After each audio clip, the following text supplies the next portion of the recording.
পশ্চিমবঙ্গ মধ্যশিক্ষা পর্ষদের দশম শ্রেণীর রায়মার্টিন প্রশ্নবিচিত্রার ভলিউম 1-এর দ্বিতীয় পর্যায়ক্রমিক মূল্যায়নের ভৌতবিজ্ঞানের স্কুল নম্বর 5 ভৌতবিজ্ঞান দ্বিতীয় পর্যায়ক্রমিক মূল্যায়নের রায়মার্টিন প্রশ্নবিচিত্রার school number 5 Dinhata girls high school HS এর যে কোশ্চেন সেটটা রয়েছে, মডেল কোশ্চেন সেট যেটা রয়েছে যে প্রশ্নচিত্রায়, সেই মডেল কোশ্চেন সেটের প্রত্যেকটা কোশ্চেন করানো হবে।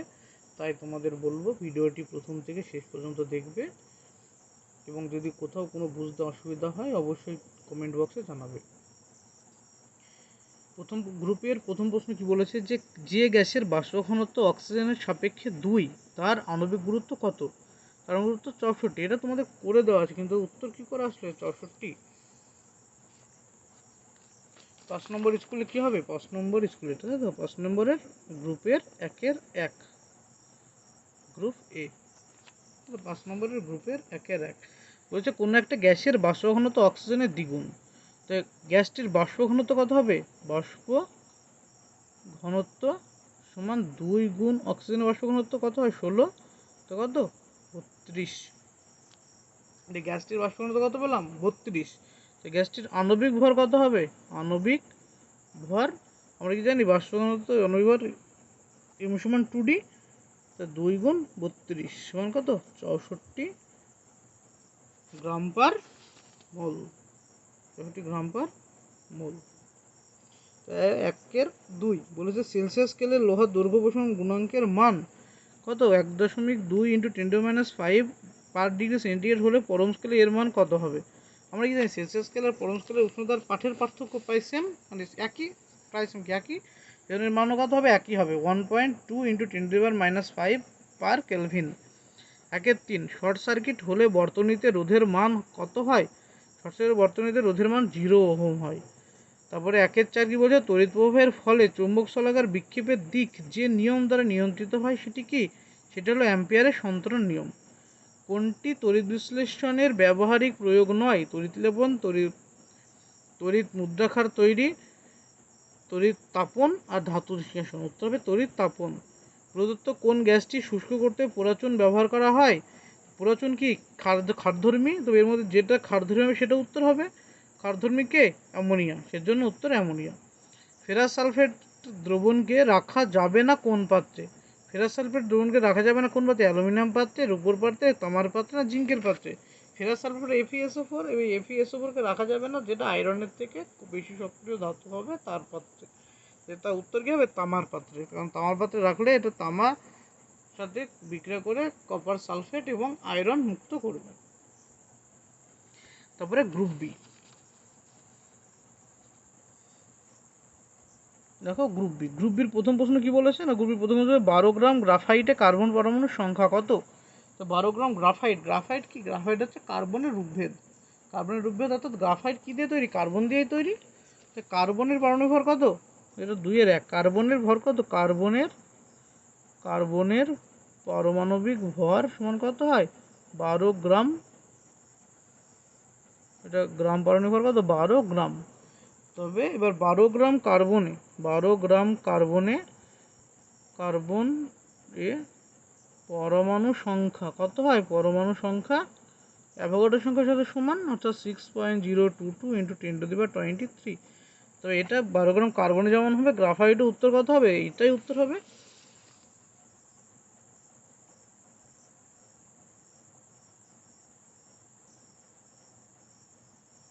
তারপরে কি বলেছে? একটি দ্বিপারমাণবিক গ্যাসের ক্ষেত্রে বাষ্প ঘনত্ব কত?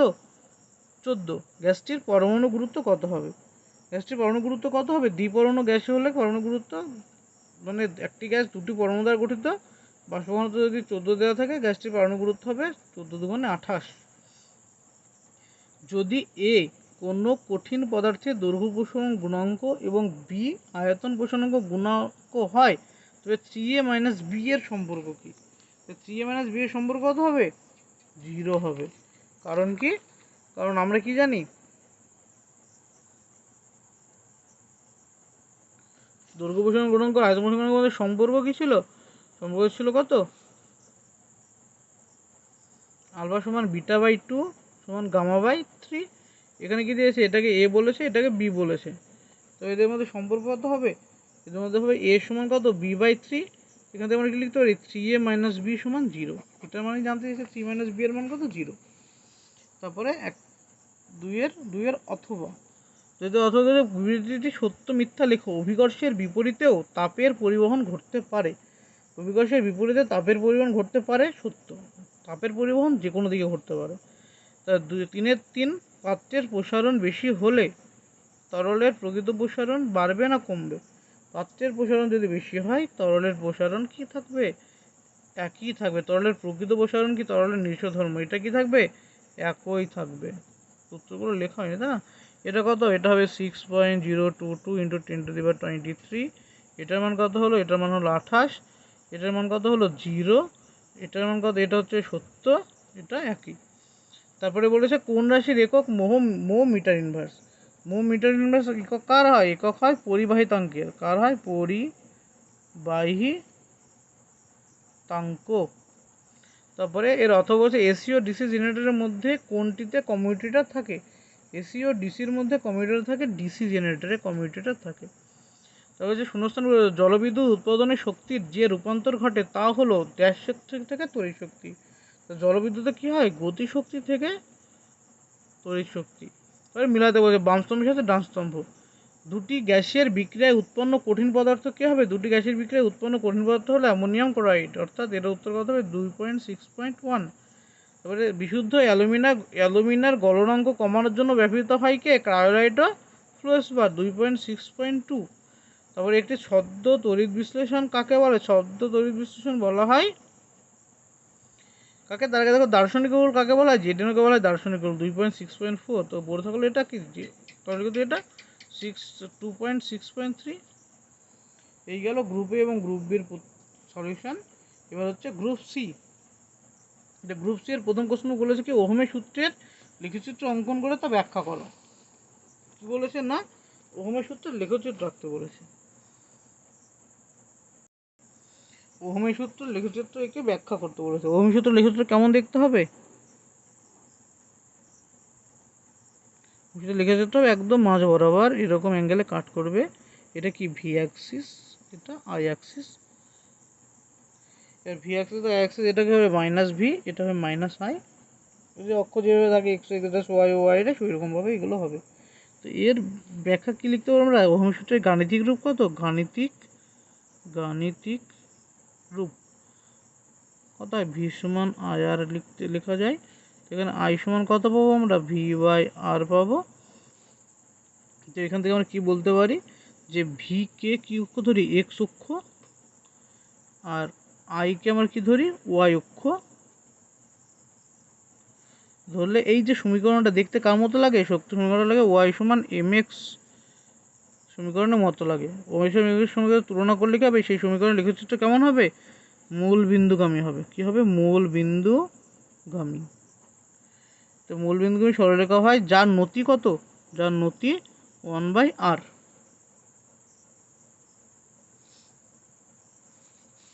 তারপরে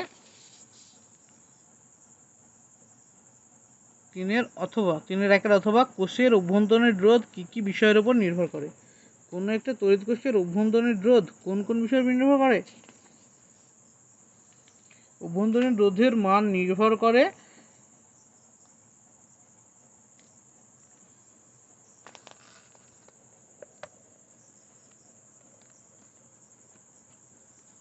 দেখো অভ্যন্তরীণ কোষের তড়িৎ রোধ নির্ভর করে কার উপরে? তড়িৎদ্বার দুটির মধ্যবর্তী দূরত্ব। কি বলছে? কোষে তড়িৎদ্বার দুটির মধ্যে দূরত্ব বাড়লে অভ্যন্তরীণ রোধ বাড়ে, কারণ এক্ষেত্রে তড়িৎ প্রবাহকে সক্রিয় তরলের ভিতর দিয়ে দীর্ঘতর পথ অতিক্রম করতে হয়। 2 নম্বর কি বলছে? সক্রিয় তরলের প্রকৃতি। সক্রিয় তরলের পরিবাহিতা যত বাড়ে অভ্যন্তরীণ রোধ তত কম হয়। সক্রিয় তরলের নিম্নজিত তড়িৎদ্বারের ক্ষেত্রফল। সক্রিয় তরলের মধ্যে তড়িৎদ্বার দুটির নিম্নজিত অংশের ক্ষেত্রফল বাড়লে অভ্যন্তরীণ রোধ হ্রাস পায়।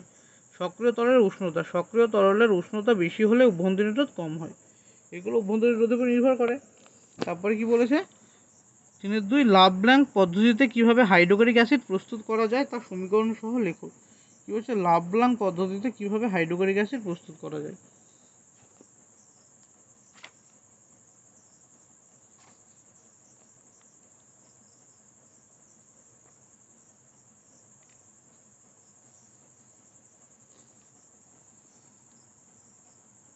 বলছে লাবলাং পদ্ধতি বা এটার একটা নাম আছে সল্ট কেক পদ্ধতি। সল্ট কেক পদ্ধতির শর্ত কি?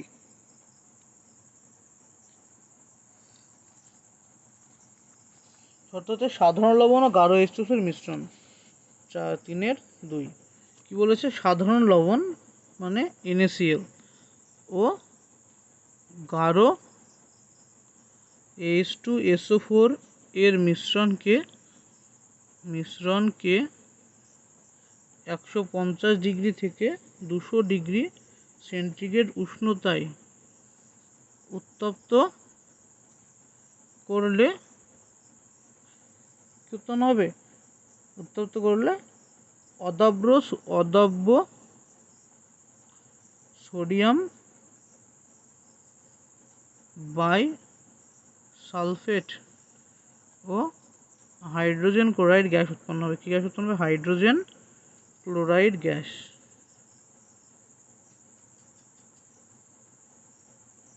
এই হাইড্রোজেন ক্লোরাইড গ্যাসকে কী করতে হবে? আবার যদি পরে এই যে সোডিয়াম বাইসালফেট যেটা উৎপন্ন হয়েছে, সোডিয়াম বাইসালফেটের সাথে পরে যদি আবার কার বিক্রিয়া ঘটানো হয়? NaCl এর বিক্রিয়া ঘটানো হয়, পুনরায় HCl তৈরি করা যায়। তো বিক্রিয়ার সমীকরণ কী আসলো? NaCl যোগ H2SO4 সমান NaHSO4 যোগ HCl, আবার NaH, তাই তো, NaHSO4 যোগ যদি আবার কাকে যোগ করা হয়? এই NaClকে যদি আবার বিক্রিয়া ঘটানো হয় তবে কি উৎপন্ন হবে? Na2SO4 যোগ HCl। এই দুটো বিক্রিয়াতে HCl এর লাবলাং পদ্ধতিতে HCl প্রস্তুত করা যায়। তারপরে কোশ্চেন কি বলেছে? পর্ষ পদ্ধতিতে H2SO4 প্রস্তুতিতে SO3 এবং SO2 এর মিশ্রণকে অনুঘটকেতে চালনা করার আগে মিশ্রণটি বিশুদ্ধ ধূলিকণা মুক্ত কিনা দেখে নেওয়া প্রয়োজন কেন? যে বলেছে যে যে মিশ্রণ আমরা চালনা করব কোথা থেকে? এই বর্ষ পদ্ধতিতে H2SO4 প্রস্তুতিতে SO3 এবং SO2 এবং O2 এর মিশ্রণকে অনুঘটকের উপর দিয়ে চালনা করার আগে সেটিকে কী দেখে নিতে হয়? সেটিকে দেখে নিতে হয় যে সেটি ধূলিমুক্ত কিনা। তো ধূলিমুক্ত কিনা দেখে নেওয়ার মেন কারণ কি? পর্ষ পদ্ধতিতে H2SO4 প্রস্তুতিতে SO3 ও O2 এর মিশ্রণকে ধূলিমুক্ত করা হয় কারণ গ্যাস মিশ্রণে মিশে থাকা অশুদ্ধিগুলি যেমন ধূলিকণা, sulphur, arsenide sulphide oxide, H2S, জলীয় বাষ্প প্রভৃতি সম্পূর্ণ দ্রবীভূত না হয়ে জারণ কক্ষে বা স্পর্শ কক্ষে পাঠালে মূল্যবান যে প্ল্যাটিনাম অ্যাসবেস্ট অনুঘটক ব্যবহার করা হয় সেই প্ল্যাটিনাম অ্যাসবেস্টের কার্যকারিতা নষ্ট হয়ে যায়। তারপরে কোশ্চেন কি বলেছে? বলেছে যে CuSO4 যোগ Zn, CuSO4 যোগ Zn সমান ZnSO4 প্লাস Cu। এই বিক্রিয়াটি জারণ বিজারণ ক্রিয়া একই সাথে ঘটে, সেটা ইলেকট্রন তত্ত্বের সাথে ব্যাখ্যা করো। কি বলেছে? CuSO4 যোগ Zn, তাই তো? এটা কত নম্বর? 3-3। CuSO4 যোগ Zn বিক্রিয়া করেছে কি ZnSO4 যোগ Cu, তাই তো? এই বিক্রিয়াটা যদি তোমার ইলেকট্রন মাধ্যমে লিখে আয়ন বিক্রিয়া লিখে আয়ন বিক্রিয়া, এর আয়ন বিক্রিয়া কী পাবো আমরা? আয়ন বিক্রিয়া আমরা লিখতে পারি Cu2+ যোগ Zn সমান Zn2+ যোগ Cu। এই বিক্রিয়া থেকে স্পষ্ট বোঝা যাচ্ছে যে Zn যে ছিল তার কোনো চার্জ ছিল না, সেটা Zn2+ পরিণত হয়েছে, আর Cu2+ দুটো ইলেকট্রন গ্রহণ করে ধাতব কপারে পরিণত হয়েছে। এবার যেহেতু ইলেকট্রন গ্রহণ কী বিক্রিয়া? ইলেকট্রন গ্রহণ বিজারণ বিক্রিয়া, আর ইলেকট্রন বর্জন কী বিক্রিয়া? জারণ বিক্রিয়া। তো এখানে জারণ বিক্রিয়া কোনটা? জারণ অর্ধ বিক্রিয়া আমরা লিখতে পারি, অর্ধ বিক্রিয়া। তো জারণ বিক্রিয়া কোনটাকে বলে? আমরা ইলেকট্রন যারা বর্জন করে যে বিক্রিয়া তাকে বলা হয় জারণ। ইলেকট্রন বর্জন কী করেছে? Zn থেকে কী হয়েছে? Zn2+ প্লাস 2e, এটা জারণ বিক্রিয়া। আর বিজারণ বিক্রিয়া কোনটা? বিজারণ বিক্রিয়া যে বিক্রিয়া ইলেকট্রন গৃহীত হয়, তো বিজারণ অর্ধ বিক্রিয়া বলা হয় এগুলোকে। অর্ধ বিক্রিয়া সমান কী লেখা যায়? Cu2+ প্লাস 2e সমান Cu। তো এই গেল কি বিজারণ অর্ধ বিক্রিয়া, এটা জারণ অর্ধ বিক্রিয়া। তো অর্থাৎ এই বিক্রিয়াতে জারণ বিজারণ ঘটেছে।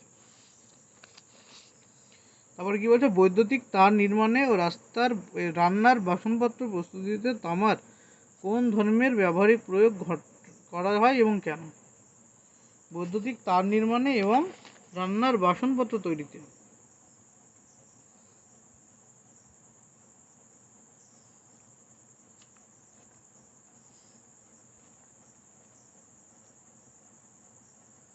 তো বৈদ্যুতিক তার নির্মাণে তামার কোন কোন ধর্মকে কাজে লাগানো হয়? তিনের কত এটা? তিনের অথবা তো বৈদ্যুতিক তার নির্মাণ, তো বৈদ্যুতিক তার নির্মাণে তামার কোন ধর্ম কাজে লাগানো হয়? তড়িতের সুপরিবাহিতা। আর কি ধর্ম লাগানো হয়? নিম্নরোধ ও প্রসারণশীলতা। আর রান্নার বাসনপত্র প্রস্তুতিতে কি ধরনের কাজে লাগে? রান্নার বাসনপত্র তো এটা কি কাজে লাগে না? তাপের সুপরিবাহিতা। এই গেল গ্রুপ সি এর প্রশ্ন। এবার হচ্ছে গ্রুপ ডি এর প্রথম প্রশ্ন।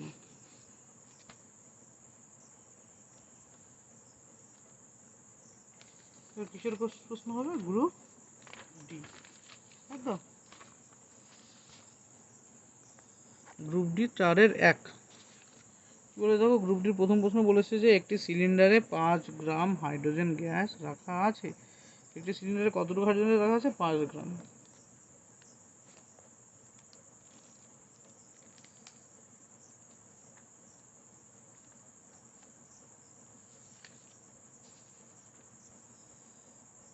বলেছে কি একটি সিলিন্ডারে 5 গ্রাম হাইড্রোজেন গ্যাস ধরা আছে। একই চাপ ও উষ্ণতায় ওই সিলিন্ডারে এক্স গ্যাসের 85 গ্রাম ধরে। এক্স গ্যাসের বাষ্প ঘনত্ব ও আণবিক ভর নির্ণয় করো। এক্স গ্যাসে কী কী বের করতে হবে? এক্স গ্যাসের বাষ্প ঘনত্ব ও আণবিক গুরুত্ব বের করতে হবে।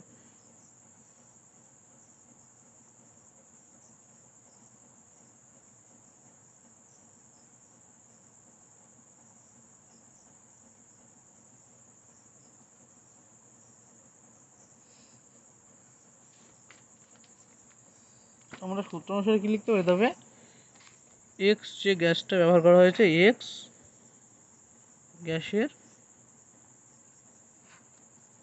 গ্যাসের কী লিখতে পারি? বাষ্প ঘনত্ব সমান এক্স গ্যাসের ওজন বাই কি লিখতে পারি? একই চাপ ও উষ্ণতায় সমায়তন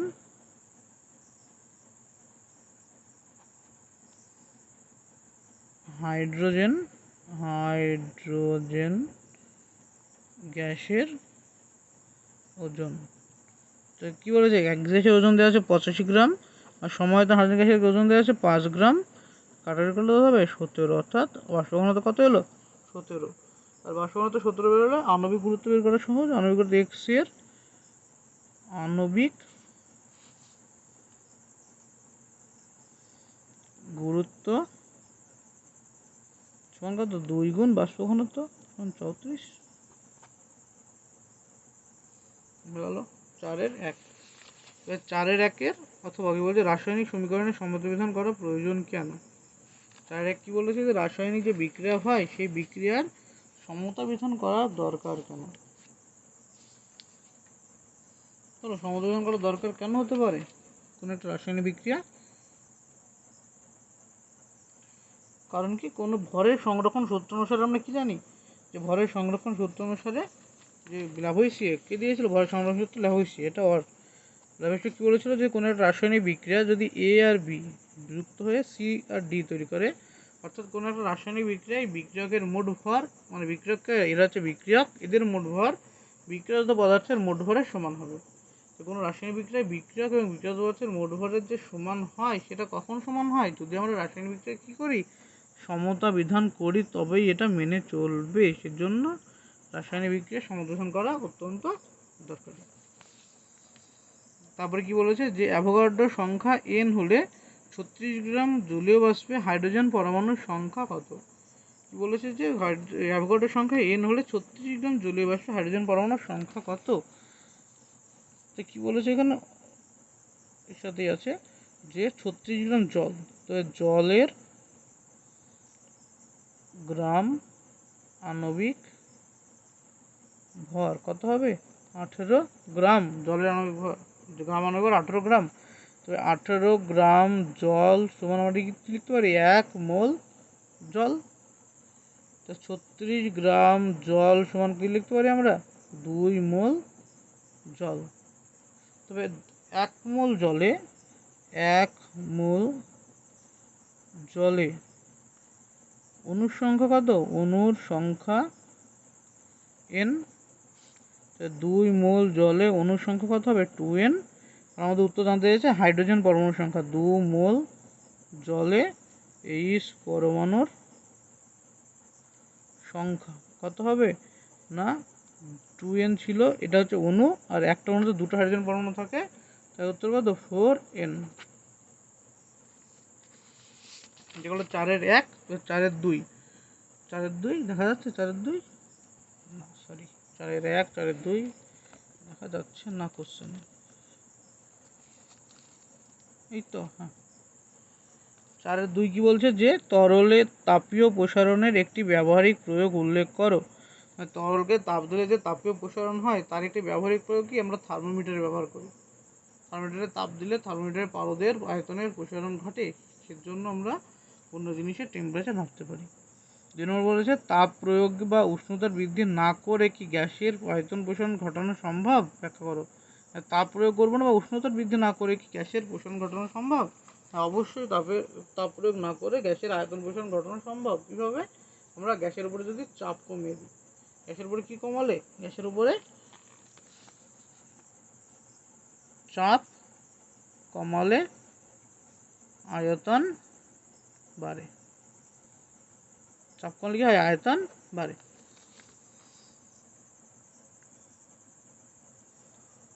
তারপর কি বলেছে? এটা তারপর এটাকে বয়লের সূত্র থেকে ব্যাখ্যা করা যায়, সেখানে ব্যাখ্যাটা বললাম না। যে এটা বয়লের সূত্রে কি বলেছে? যে বয়লের সূত্র বলেছে স্থির উষ্ণতায় নির্দিষ্ট ভরের কোনো গ্যাসের আয়তন প্রতিটি স্থির উষ্ণতায় নির্দিষ্ট ভরের কোনো গ্যাসের আয়তন চাপের সাথে ব্যস্তানুপাতে পরিবর্তিত হয়। অর্থাৎ চাপ যদি আমরা কমাই আয়তন বৃদ্ধি পাবে, এবং চাপ বাড়লে আয়তন কমে যাবে। এবার বলেছে কি 4-এর 3-এরটা, তিনটি অভিন্ন রোধকে শ্রেণীসমবায়ে যুক্ত করে নির্দিষ্ট বিভবপ্রভেদের মধ্যে বিভবপ্রভেদের একটি তড়িৎ উৎসের সঙ্গে সংযুক্ত করলে রোধগুলি একত্রে W ক্ষমতা ব্যয় করে। রোধগুলিকে পরস্পরের সমান্তরালে যুক্ত করলে মোট ব্যয়িত ক্ষমতা কত হবে? দেখো বলেছে যে 4-এর 3, তিনটে অভিন্ন রোধকে শ্রেণীসমবায়ে যুক্ত করে নির্দিষ্ট বিভবপ্রভেদ যুক্ত একটি তড়িৎ উৎসের সঙ্গে সংযুক্ত করলে রোধগুলি একত্রে 10 ওয়াট ক্ষমতা ব্যয় করে। রোধগুলিকে পরস্পরের সমান্তরালে যুক্ত করলে মোট ব্যয়িত ক্ষমতা কত হবে? ধরে নিচ্ছি প্রত্যেকটি তারের যে অভিন্ন যে তড়িৎ ক্ষমতা তার মান কত। এটা 4-এর 3। 4-এর 3 কি ধরি? তিনটি অভিন্ন রোধের প্রতিটির ক্ষমতা P। এরা শ্রেণী সমবায়ে যুক্ত হলে তুল্য রোধ কত হবে? তুল্য রোধ PS। সিরিজ তুল্য রোধ ধরে নিলাম। এখানে আমরা কি লিখতে পারি? P1/PS = 1/P + 1/P + 1/P সমান 3/P। এখান থেকে কি পেলাম? PS সমান কত? P/3। একটা মান পাওয়া গেল। এবার প্রশ্নানুসারে P/3 = কত? 10। তবে P সমান কত? 30 ওয়াট পেলাম। P এর মান কত? 30 ওয়াট। তবে প্রতিটি রোধের ক্ষমতা কত? 30 ওয়াট। অর্থাৎ প্রতিটি রোধ কত পেলাম? প্রতিটি রোধের মান 30 ওয়াট। তাই তিনটে রোধের যদি আমরা কিসে যোগ করি? যদি তিনটে রোধকে সমান্তরালে রাখি। কিসে? সমান্তরালে।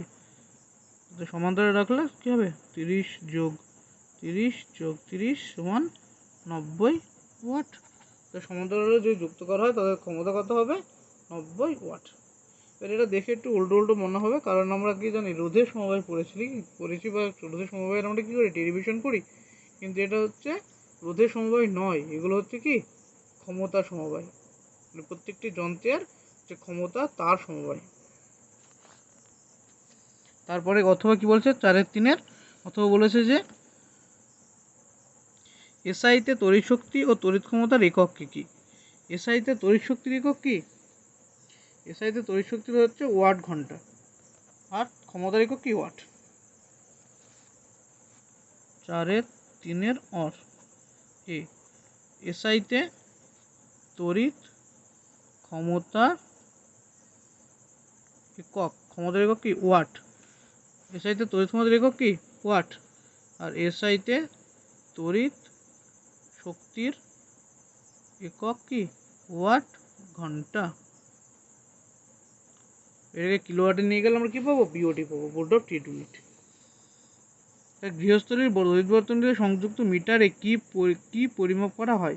গৃহস্থলীর বৈদ্যুতিক বর্তনীতে সংযুক্ত মিটারে পরিমাপ করা হয় কি BOT, board of T unit, বা বাড়িতে মোট তড়িৎ ব্যয়িত তড়িৎ শক্তি পরিমাপ করা হয়। তারপরে কি, তারপরে হচ্ছে 4-4 বলেছে তড়িৎচালক বলের অভিমুখ নির্ণয়ে কোন সূত্র থেকে পাওয়া যায়? তাই তড়িৎচালক বলের যে অভিমুখ, সেই সূত্রটা কি, সেই সূত্র হচ্ছে লেঞ্জের সূত্র। লেঞ্জের সূত্র থেকে তড়িৎচালক বলের অভিমুখ পাওয়া যায়। আর মান পাওয়া যায় কোন সূত্র থেকে? যদি মানের কথা বলতো তো মান হচ্ছে ফ্যারাডের দ্বিতীয় সূত্র।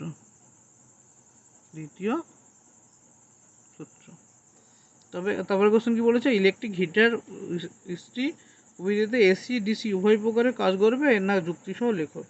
যে ইলেকট্রিক হিটার, ইলেকট্রিক ইস্ত্রি উভয়তে এসি এবং ডিসি উভয়ের যে পরিবাহী, সেটাকে উভয়টাই কাজ করবে, মানে দুটি কাজ করবে না যে কোনো একটা কাজ করবে।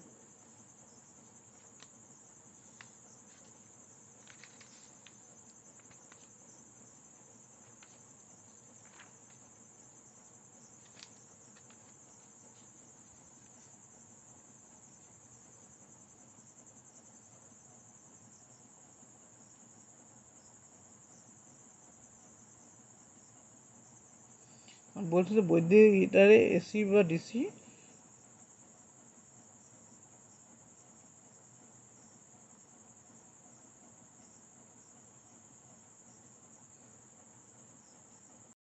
বলছে কি বৈদ্যুতিক হিটারে এসি ডিসি দুটোর মধ্যে কোনটা কাজ করবে এবং কোনটা করবে না।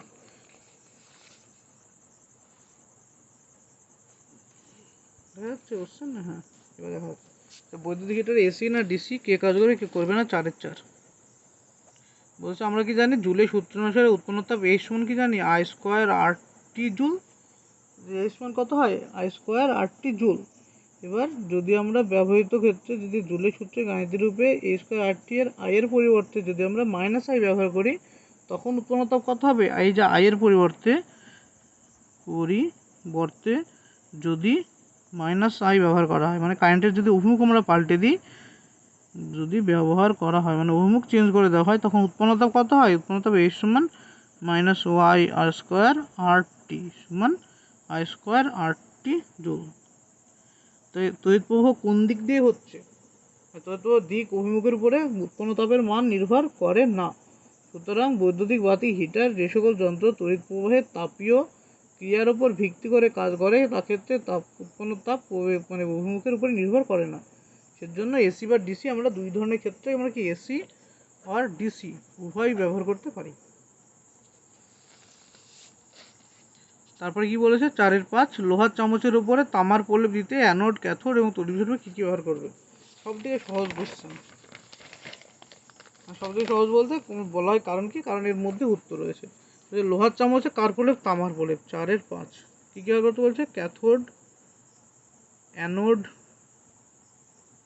আর কি তড়িৎ বিশ্লেষ্য পদার্থ, তাই তো তিনটে জিনিস। তো ক্যাথোড হিসেবে কাকে ব্যবহার হবে, আমরা জানি ক্যাথোড হিসেবে যার উপরে প্রলেপ দেওয়া হয়, তো ক্যাথোড কী হবে, লোহার চামচ রূপে কী ব্যবহার করা হয়, ক্যাথোড ব্যবহার করবে। অ্যানোড রূপে কাকে ব্যবহার করা হবে, অ্যানোড রূপে যার প্রলেপ দেওয়া, এখানে কার বলছে, তামা, তবে বিশুদ্ধ তামার হচ্ছে কি অ্যানোড। আর তড়িৎ হিসেবে কাকে ব্যবহার করা হবে, যে তামার লবণ, অর্থাৎ এখানে কি কপার সালফেটের জলীয় দ্রবণ CuSO4 এর জলীয় দ্রবণ। তারপর কি বলছে, অথবা NaCl এর গাঢ় জলীয় দ্রবণে তড়িৎ বিশ্লেষণ করলে, NaCl এর জলীয় দ্রবণে গাঢ় জলীয় দ্রবণে তড়িৎ বিশ্লেষণ করলে ক্যাথোড এবং অ্যানোডে কোন কোন পদার্থ তৈরি হয়। NaCl এর জলীয় দ্রবণ, সে NaCl এর জলীয় দ্রবণ ভাঙলে কি উৎপন্ন হবে, Na plus plus Cl minus ion তৈরি করবে।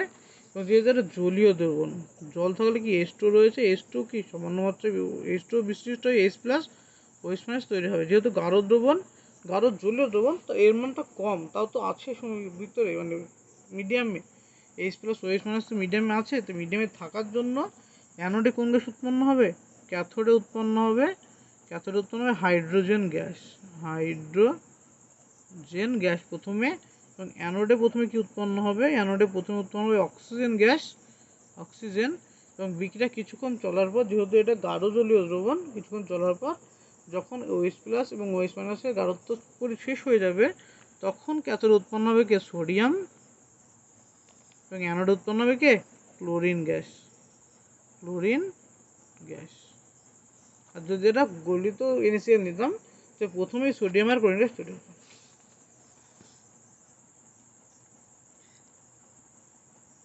এবার বলেছে অ্যানোড ও ক্যাথোডের যে বিক্রিয়াগুলো ঘটে সেগুলো লেখো। তো অ্যানোডে কি বিক্রিয়া ঘটবে, অ্যানোডে কে যাবে, OH মাইনাস গিয়ে ইলেকট্রন বর্জন করবে, দিয়ে OH তৈরি করবে, দিয়ে 4টে OH পরমাণু পরস্পর যুক্ত হয়ে 2 অণু জল এবং 1 অণু অক্সিজেন তো গ্যাস তৈরি করবে। ক্যাথোডে বিক্রিয়া কি হবে, ক্যাথোডে কে যাবে H প্লাস গিয়ে একটা ইলেকট্রন গ্রহণ করে ধাতব H তৈরি করবে, দুটো H পরমাণু যুক্ত হয়ে H2 গ্যাস তৈরি করবে। তারপরে কি বলেছে, 4-এর 6 লাস্ট কোশ্চেন। এ একটি তীব্র ঝাঁঝালো গন্ধযুক্ত গ্যাস, এর সঙ্গে HCl এর বিক্রিয়ায় বি একটি কঠিন পদার্থ তৈরি হয়। বি পদার্থটিকে সোডিয়াম নাইট্রাইটের মধ্যে উত্তপ্ত করলে একটি বর্ণহীন গ্যাস সি ও জল পাওয়া যায়। আবার সি গ্যাসটি হাইড্রোজেনের সঙ্গে অ্যালুমিনা এবং K2 মিশ্রণে আয়রন চূর্ণ অনুঘটের উপস্থিতিতে 200 বায়ুমণ্ডলের চাপে 5.5 ডিগ্রি তাপমাত্রায় বিক্রিয়া করে এ উৎপন্ন করে। এ বি সিকে শনাক্ত করে। প্রথম হচ্ছে এ একটি তীব্র ঝাঁঝালো গন্ধযুক্ত গ্যাস। তো তীব্র ঝাঁঝালো গন্ধযুক্ত গ্যাস কি, অ্যামোনিয়া। আবার লাস্টে যদি লাইন আমরা ভালো করে বলি, ওখানে হিংস দেওয়া আছে কি, যে এখানে উষ্ণতা 200 বায়ুমণ্ডলের চাপ, 5.5 ডিগ্রি সেন্টিগ্রেড উষ্ণতা, হাইড্রোজেনের সাথে বিক্রিয়ায় অ্যালুমিনা এবং K2 মিশ্রণ আয়রন চূর্ণ অনুঘটক, এটা হেবার পদ্ধতির হিন্ট দেওয়া আছে। তো হেবারে কি উৎপন্ন হয়, হেবারে উৎপন্ন হাইড্রোজেন থাকে, হাইড্রোজেনের সাথে নাইট্রোজেনের বিক্রিয়া কি উৎপন্ন হবে, অ্যামোনিয়া তৈরি হবে। তো সি উৎপন্ন গ্যাস হচ্ছে এ পাওয়া যায়। তো একে আমরা কনফার্ম বলতে পারি এ হচ্ছে অ্যামোনিয়া। 6 কনফার্ম একে আমরা কি বলতে পারি, এ হচ্ছে অ্যামোনিয়া, NH3 অ্যামোনিয়া। এবার এই এর সাথে অর্থাৎ NH3 সাথে কার বিক্রিয়া, HCl বিক্রিয়া করার কি বলছে, একটা কঠিন পদার্থ তৈরি হয় যেটা অ্যামোনিয়াম ক্লোরাইড। এটা কি অ্যামোনিয়াম ক্লোরাইড, এটা কি বি পেলাম। তার বলছে বি এর সাথে বি পদার্থকে যদি সোডিয়াম নাইট্রাইটের সঙ্গে বিক্রিয়া করানো হয়, তো বর্ণহীন গ্যাস সি উৎপন্ন হয়। এর সাথে সোডিয়াম নাইট্রাইটের বিক্রিয়া কী হবে, NH4 হ্যাঁ NH4Cl যোগ NaNO2 সমান কত, সমান হচ্ছে N2 plus NaCl plus H2O। এটা কি পদ্ধতি, এটা হচ্ছে নাইট্রোজেনের শিল্প প্রস্তুতি। তাই নাইট্রোজেন শিল্প প্রস্তুতি নাইট্রোজেন গ্যাস উৎপন্ন হয়েছে একটা বর্ণহীন গ্যাস, এটা হচ্ছে সি গ্যাস। এই সি এর সাথে অর্থাৎ নাইট্রোজেন যোগ হাইড্রোজেন, এটা কি হেবার প্রক্রিয়া, হেবারের শর্ত, উৎপন্ন হবে কি NH3। আবার অ্যামোনিয়া এ। তো উত্তর হলো কি, এ হচ্ছে অ্যামোনিয়া, বি হচ্ছে অ্যামোনিয়াম ক্লোরাইড, সি হচ্ছে নাইট্রোজেন। এ হলো তোমাদের যে 5 নম্বর স্কুল দিনহাটা গার্লস হাই স্কুলের পুরো সলভ। যেখানে কারো যদি বুঝতে অসুবিধা হয় অবশ্যই কমেন্টে তোমরা কোশ্চেন নাম্বার জানাবে, সেটা আমি অবশ্যই সলভ করে দেবো।